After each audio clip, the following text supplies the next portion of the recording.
Hello everyone, this is CS Divesh Gaul, practicing company secretary from Delhi. In this video, we are going to discuss about the compliance of the ESIC on a newly incorporated company. Many professionals have requested me to prepare a video on this topic, तो मैं आज एक specifically इस topic पे video बना रहा हूँ. तो पहले डिस्कस करने से पहले कि ESIC के कंप्लायंसेस एक न्यूली इनकॉर्पोरेट कंपनी पे लगते हैं या नहीं लगते, थोड़ा ESIC के बारे में डिस्कशन कर लेते हैं. The ESIC is applicable on all the factories and other establishment as defined in the act with 10 or more employed in such establishment. The threshold for coverage of establishment is 20 employee in Maharashtra. तो ESI सिर्फ उस company पे, उस establishment पे, उस factory पे लगता है या एटलीस्ट 10 एम्प्लॉइज होने चाहिए. अगर आप अपनी न्यूली इनकॉर्पोरेटेड कंपनी हो, सबसे पहले क्वेश्चन ये आता है कि मेरे पास 10 एम्प्लॉइज नहीं है, तो मेरे ऊपर ESI लगेगा या नहीं लगेगा. इसके लिए रीजन क्या है ये क्वेश्चन डिस्कस करने का. आज की डेट में अगर आप एक न्यू कंपनी इनकॉर्पोरेट करते हो, as per the new provision of the incorporation of the companies act, you have to mandatory apply for the ESI registration under Agile Pro form. Ministry have not given you an option कि you have to select yes or no. It is mandatory. Whoever is incorporating the new company, that person have to apply for the ESIC registration. So now the question arises, even after the incorporation, just after the incorporation, मेरे पास ESIC registration आ गया है. अब क्या मेरे पास उसके compliance करने भी mandatory है या नहीं है? बिकॉज मेरी कंपनी में सिर्फ 1 या 2 एम्प्लॉइज है, 10 एम्प्लॉइज का क्राइटेरिया ही फुलफिल नहीं होता, तो क्या मुझे ESIC के कंप्लायंस करने हैं या नहीं करने?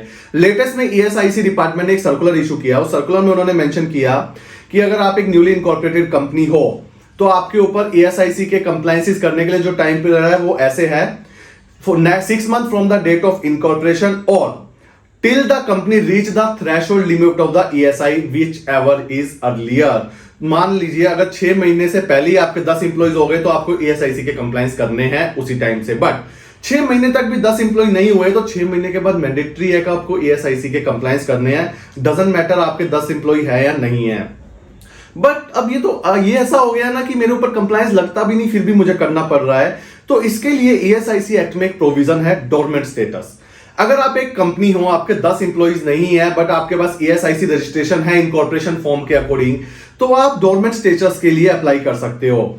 जनरली क्या है, डोरमेंट स्टेटस के लिए आप फर्स्ट 6 मंथ में अप्लाई कर दो इनकॉर्पोरेशन के लिए. और डोरमेंट स्टेटस का जो प्रोविजन है ना, वो ऐसा है कि जब आप डोरमेंट के लिए अप्लाई करते हो तो वो मैक्सिमम 6 मंथ के लिए अप्लाई कर सकते हो. फॉर एग्जांपल मैंने 5th मंथ में अप्लाई किया तो 5th month to 11th month तक मेरा स्टेटस डोरमेंट रहेगा. मुझे लगता है कि 11th मंथ में भी मेरे 10 एम्प्लॉइज नहीं हुए तो अगेन मुझे उसको अप्लाई करना पड़ेगा dormant before expiry of that period. ये एक बहुत इंपॉर्टेंट चीज है. फर्स्ट चीज, डोरमेंट स्टेटस कोई भी कंपनी अप्लाई कर सकती है जिसके 10 से कम एम्प्लॉइज हो. सेकंड चीज, डोरमेंट स्टेटस इनकॉर्पोरेशन के 6 महीने के अंदर अंदर अप्लाई करना मैंडेटरी है. थर्ड चीज, डोरमेंट स्टेटस 6 महीने से ज्यादा के लिए नहीं मिलता, तो जब आपके 6 महीने डोरमेंट स्टेटस के एक्सपायर होने वाले हों उससे पहले ही आपको डोरमेंट स्टेटस को रिन्यू करवाना पड़ेगा.